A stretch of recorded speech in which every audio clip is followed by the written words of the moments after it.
അക്ഷരാർത്ഥത്തിൽ ഇസ്രയേലും അമേരിക്കയും ഞെട്ടിയിരിക്കുന്നത് യമനികളുടെ ഹൂത്തികളുടെ ഹൈപ്പർസോണിക് മിസൈലുകളിൽ തന്നെയാണ്. 1.5 വർഷത്തോളമായി യുദ്ധം തുടങ്ങിയിട്ട് സൈനികപരമായി ഇസ്രയേലും അമേരിക്കയും പരാജയപ്പെടുകയാണ് ചെയ്തിട്ടുള്ളത്. യഥാർത്ഥത്തിൽ എന്താണ് യമനികൾ ഇസ്രയേലിനകത്ത് ചെയ്തത് എന്നതാണ് നമ്മൾ പരിശോധിക്കുന്നത്. യമനിന്റെ സനഅയാണ് ഈ കാണുന്നത്. സനഅയിൽ നിന്ന് ഇസ്രയേലിലേക്ക് ഏകദേശം 2000 കിലോമീറ്റർ ദൂരമുണ്ട്. ഈ 2000 കിലോമീറ്റർ ദൂരം സഞ്ചരിച്ചുകൊണ്ടാണ് ഈ ഹൈപ്പർസോണിക് മിസൈൽ ഇസ്രയേലിലേക്ക് എത്തുന്നത്. കേവലം 10 മിനിറ്റ് മാത്രമാണ് അത് സഞ്ചരിക്കാൻ എടുക്കുന്നത്. അങ്ങനെ വരുമ്പോൾ ഏകദേശം 1 മിനിറ്റ് സമയത്തിന് ഇടയിൽ 100 കിലോമീറ്റർ വേഗതയിലാണ് ഈ മിസൈൽ സഞ്ചരിച്ചിട്ടുള്ളത്. ഇതിനെ തടുക്കാൻ വേണ്ടി ഇസ്രയേലിന്റെ 4-ലധികം സംവിധാനങ്ങളാണ് പ്രവർത്തിച്ചിട്ടുള്ളത്. അത് ഭൂമിയുടെ അറ്റ്മോസ്ഫിയറിന് ഉള്ളിലും പുറത്തും ഉള്ള എല്ലാ ഭാഗത്തും വെച്ച് തടയാൻ പറ്റിയ സംവിധാനങ്ങളെല്ലാം ഇതിനായി അമേരിക്കയും ഇസ്രയേലും ഉപയോഗിച്ചിട്ടുണ്ട് എന്നതാണ് ഇവിടെ നമ്മൾ മനസ്സിലാക്കേണ്ട മറ്റൊരു പ്രധാനപ്പെട്ട കാര്യം. ഇവിടെ നമുക്ക് കാണാൻ സാധിക്കും ഇസ്രയേലിന്റെ അയൺ ഡോം ആണ്. അയൺ ഡോം എന്ന് പറയുന്നത് ഏകദേശം 10 കിലോമീറ്റർ വരെ ഭൂമിയുടെ സർഫസിൽ നിന്നും 10 കിലോമീറ്റർ ഉയരത്തിൽ വരെയുള്ള ഭാഗത്ത് വരുന്ന റോക്കറ്റുകളെ, മിസൈലുകളെ എല്ലാം തടുത്തു കളയാൻ അയൺ ഡോമിന് സാധിക്കും. എന്നാൽ ഈ ഒരു സംവിധാനം ഇതിനു മുന്നിൽ പരാജയമാണ്. കാരണം അത് ഒരു ബാലിസ്റ്റിക് മിസൈലാണ്. അതിന് അയൺ ഡോമുകൾക്ക് അത് തടുക്കാൻ സാധിക്കില്ല. അതിനുവേണ്ടി ഇസ്രയേൽ ഉപയോഗിക്കുന്ന മറ്റൊരു സംവിധാനമാണ് ദാവൂദ് സ്ലിംഗ് എന്നറിയപ്പെടുന്നത്. ഈ ദാവൂദ് സ്ലിംഗ് ഏകദേശം 10 കിലോമീറ്റർ മുതൽ 15 കിലോമീറ്റർ വരെ ആ ഇടയിലുള്ള ഭാഗത്തുകൂടെ വരുന്ന ക്രൂസ് മിസൈലുകൾ, ബാലിസ്റ്റിക് മിസൈലുകൾ ഇതിനെയെല്ലാം തടുക്കാൻ, അതുപോലെ സാധാരണ മിസൈലുകൾ ഇതിനെയൊക്കെ തടുക്കാൻ ഡേവിഡ് സ്ലിംഗിന് സാധിക്കും. എന്നാൽ ഈ സംവിധാനവും യഥാർത്ഥത്തിൽ 100% പരാജയപ്പെട്ടിരിക്കുകയാണ്. അതുപോലെ ഇസ്രയേലിന്റെ മറ്റൊരു സംവിധാനമാണ് ആരോ എന്നറിയപ്പെടുന്നത്. അതായത് സർഫസിൽ നിന്നും ഒരു 15 കിലോമീറ്റർ മുകളിൽ നിന്നും 100 കിലോമീറ്റർ വരെ ഉയരത്തിലുള്ള അതിനിടയിലുള്ള എല്ലാ മിസൈലുകളെയും, അത് ബാലിസ്റ്റിക് മിസൈലുകളാണെങ്കിൽ പോലും ഈ ആരോ എന്നറിയപ്പെടുന്ന ഇസ്രയേലിന്റെ സംവിധാനത്തിന് തടുത്തു കളയാൻ കഴിയും. പക്ഷെ യമനികളുടെ മിസൈലുകളുടെ മുന്നിൽ പരാജയപ്പെട്ടിരിക്കുകയാണ്. ഇനി ലോകത്ത് അമേരിക്കക്കും യൂറോപ്പിനും ഇസ്രയേലിനും ഒക്കെ മുന്നിൽ വെക്കാവുന്ന ഏറ്റവും മികച്ച ഒരു സംവിധാനമാണ് അമേരിക്കയുടെ താഡ് എന്നറിയപ്പെടുന്നത്. ഈ താഡ് ഇപ്പോൾ ഇസ്രയേലിനകത്ത് അമേരിക്ക സ്ഥാപിച്ചിരിക്കുകയാണ്.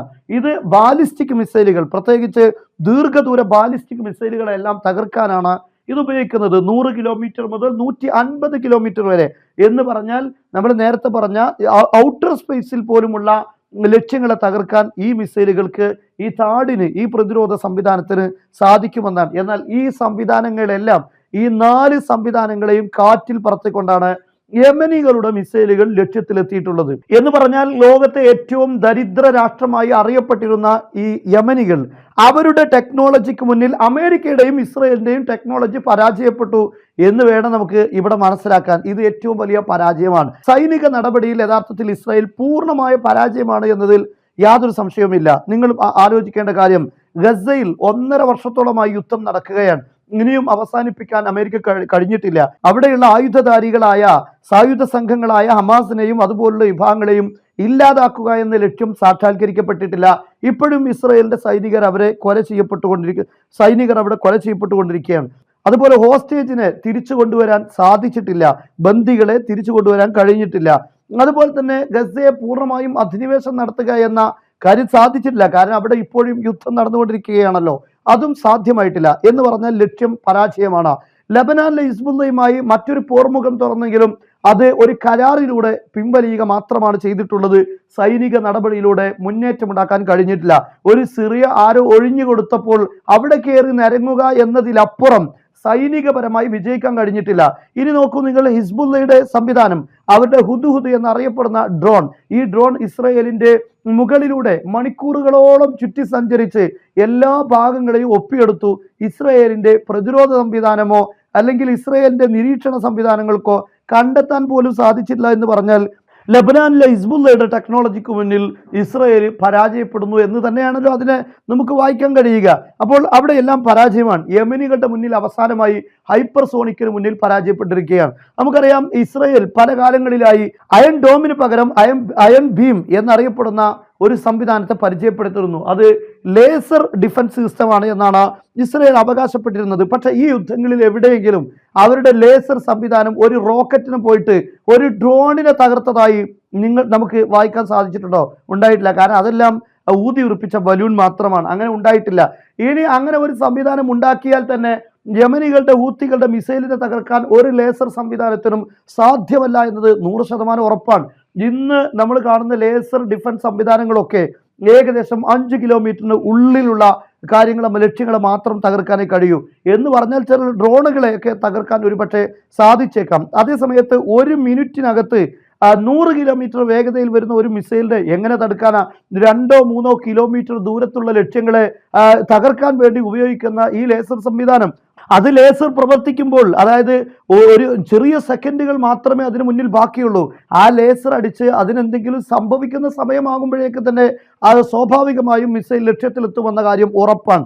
അതുകൊണ്ട് ഈ ഒരു സംവിധാനത്തെ ഒരു 10-15 വർഷം മുന്നോട്ട് പോയാലും യമനികളുടെ ഹൂത്തികളുടെ ഹൈപ്പർസോണിക് സംവിധാനത്തെ തടുക്കാൻ പറ്റിയ ഒരു പ്രതിരോധ സംവിധാനവും അമേരിക്കയുടെയും ഇസ്രയേലിന്റെയും കയ്യിൽ ഇല്ല എന്ന് തന്നെയാണ് പ്രധാനപ്പെട്ട കാര്യം. ഇത് വ്യക്തമാക്കുന്നത് ഇറാനിന് ഉള്ള നേട്ടമാണ്. അതായത് ഇനി ഒന്നും നോക്കേണ്ടതില്ല. ഇസ്രയേലിനെയും അമേരിക്കയും ആക്രമിക്കാൻ ഈ ഹൈപ്പർസോണിക് മിസൈൽ, ഫലസ്തീൻ 2 എന്നറിയപ്പെടുന്ന ഹൂത്തികളുടെ മിസൈൽ ധാരാളമായി ഡെവലപ്പ് ചെയ്താൽ ഒന്നും തടുക്കാൻ കഴിയാതെ ഉദ്ദേശിച്ച സ്ഥലങ്ങൾ ആക്രമിക്കാൻ ഇറാന് സാധിക്കും, ഹൂത്തികൾക്ക് സാധിക്കും എന്ന് തന്നെയാണ്. ഈ ടെക്നോളജി തന്നെയാണല്ലോ ഇറാനും ഉപയോഗിക്കുന്നത്.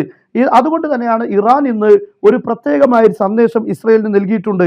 ഞങ്ങളുടെ ടെക്നോളജികൾക്ക് മുന്നിൽ, അതായത് യമനികളുടെ ഈ ഹൈപ്പർസോണിക് മിസൈലിന് മുന്നിൽ ഇസ്രയേലിന്റെയും അമേരിക്കയുടെയും എല്ലാ പ്രതിരോധ സംവിധാനങ്ങളും പരാജയപ്പെട്ട സാഹചര്യത്തിൽ ഇറാൻ പറയുന്നു, ഞങ്ങളുടെ ടെക്നോളജിക്ക് മുന്നിൽ ഇസ്രയേലിന്റെ ടെക്നോളജി ശൂന്യമാണ് എന്ന ഒരു സന്ദേശം അവർ നൽകിയിരിക്കുകയാണ്. സ്വാഭാവികമായും ഇനി ഈ ശത്രുക്കളെ വെച്ച് കഴിഞ്ഞാൽ, അതായത് യമനിലുള്ള ഹൂത്തികളെ ആ രൂപത്തിൽ നിലനിർത്തിയാൽ ഇസ്രയേലിന് വലിയ രൂപത്തിലുള്ള പ്രശ്നങ്ങൾ അത് ഉണ്ടാക്കുമെന്ന കാര്യത്തിൽ യാതൊരു സംശയവുമില്ല. ഇപ്പോൾ ഹൂത്തികളെ പരാജയപ്പെടുത്താൻ, അവരെ ഇല്ലായ്മ ചെയ്യാനുള്ള നീക്കമാണ് അമേരിക്കയും ബ്രിട്ടനും ഇസ്രയേലും ഒക്കെ ഒരുമിച്ച് ചെയ്യാൻ പോകുന്നത്. അതിനുവേണ്ടിയാണ് ഇപ്പോൾ ഹാരി ട്രൂമാനുള്ള കപ്പലുകൾ എത്തിയിട്ടുണ്ട്. ആ കപ്പലുകളെ എങ്ങനെയായിരിക്കും യമനികൾ ഇനി കൈകാര്യം ചെയ്യുക എന്നത് കണ്ടറിയേണ്ട കാര്യമാണ്. ഈ ഹൈപ്പർസോണിക് പോലുള്ള മിസൈലുകൾ ഉപയോഗിച്ച് കപ്പലിനെ ആക്രമിച്ചാൽ വലിയ ദുരന്തമായിരിക്കും അമേരിക്കക്ക് ഉണ്ടാവുക. പക്ഷെ അങ്ങനെയുള്ള ഒരു സാഹചര്യമാണ് മുന്നിലുള്ളത്. ഇവിടെ സൈനികപരമായി എല്ലാ പോർ മുഖങ്ങളിലും ഇസ്രായേൽ പരാജയപ്പെട്ടിരിക്കുകയാണ്, ടെക്നോളജിയിൽ പരാജയപ്പെട്ടിരിക്കുകയാണ്. ഇനി അവരുടെ രഹസ്യാന്വേഷണ വിഭാഗം ഒക്ടോബർ 6 ഫലസ്തീനിലെ ഹമാസ് നടത്തിയ, ഇസ്രായേലിനകത്തേക്ക് നടത്തിയ ആക്രമണത്തിലൂടെ ആ സംവിധാനങ്ങളും പരാജയമാണ് എന്ന് ലോകത്തിന് മുന്നിൽ പരസ്യമായ യാഥാർത്ഥ്യമാണ്. എന്തായിരുന്നാലും ഈ ഒരു വർഷത്തിനിടയിൽ ഇസ്രായേലിന്റെ ഓരോ സംവിധാനങ്ങളും അത് ഊതി വീർപ്പിച്ച ബലൂണാണ്. പൂർണ്ണമായും ആ ടെക്നോളജികളൊന്നും ഇന്നത്തെ ആധുനിക ലോകത്തെ ചെറിയ സംഘങ്ങളുടെ ആയുധങ്ങൾക്ക് മുന്നിൽ പോലും പിടിച്ചു നിൽക്കാൻ പറ്റാത്ത പ്രതിരോധ സംവിധാനങ്ങളാണ് എന്ന് തെളിയിക്കുന്നതായിരുന്നു ഇതെല്ലാം എന്നത് വ്യക്തമാണ്.